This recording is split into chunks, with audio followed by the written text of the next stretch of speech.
Congratulations! At ito na po, si... Dali, may sabihin lang ako sa inyo. Pinagalitan ko si Eda sa Ate Gay. Hindi sila professional. Sinigawan ko sila para malaman nyo.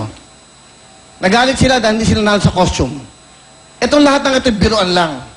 Ito'y para pasayahin kayo. At itong si Ethel Buban, sisigaw sa akin doon na, bakit ko daw sinabi si Ann Curtis, lahat ng ito ay biruan lang. Marami na nagagalit sa kanya. Sa mga nagtitweet kay Ethel, biniro ko lang siya about Ann Curtis. Okay, magalit sa kanya. At sila, itong lahat ng ito'y katuwaan lang. Hindi ba pinapasaya lang namin kayo? Ang lalaki na ng ulo nyo. You don't do that to me. Dahil ako, binibigyan ko kayo ng pagkakataon sa buhay. I am the producer, I am the host, ako nag-iisip na ikagaganda. Ang iniisip ko dito, publiko, hindi kayo. Ngayon, natalo lang sa costume, nagagalit kayo? Ginagawa niyong kompetensya to, pinapasaya natin ng publiko, ang tao. Yan. Kaya ko kayo binibigyan ng incentive para galingan nyo, para mag-enjoy ang mga tao sa buong mundo. Huwag kayong maging personal. Di ba? If you want to resign right now, go.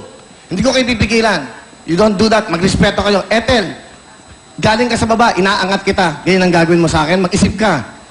Ate Gay, binibigyan ka ng break. Okay? Magkaroon kayo ng utang na loob. Kaya ako ginagawa yung... Hindi nyo ba napapansin? Nasa likod lang ako. Binabakapan ko lang kayo dahil kayo ang gusto kong umangat dito. Tapos ganyan ang ginagawa nyo. Mag-isip kayo.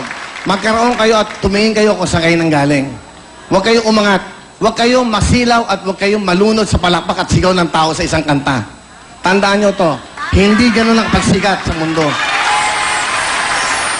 Too much. Alam niyo sa dressing room? Sabi sa akin, ba't mo ako ginaganon? Ako ang producer ng show, Ethel. Isip ka, ako nagpapasweldo sa'yo. Magrespeto ka. You don't do that to me. Diba?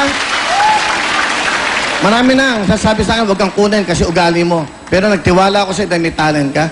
Pagpasok ko doon, sisigaw-sigawan niyo ako doon. Sino kayo? Mag-isip kayo. Mag-isip kayo dahil ako ang nagpapasweldo sa inyo.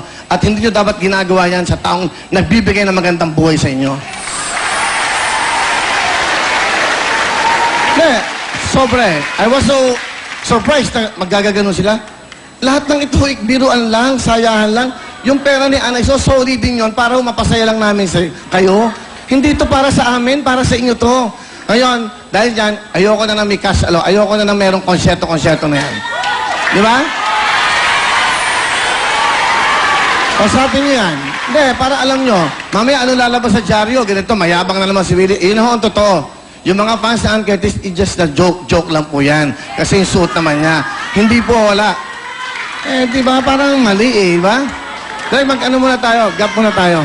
Mababalik ko. So, para malaman nyo, baka maya lumabas dito yan, kung ano sabihin, para alam nyo na, hindi kayo dapat ganyan sa taong tumutulong sa inyo. Tama? Okay.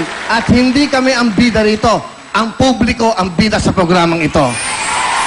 Babalik po kami para malaman nyo. We will be right back.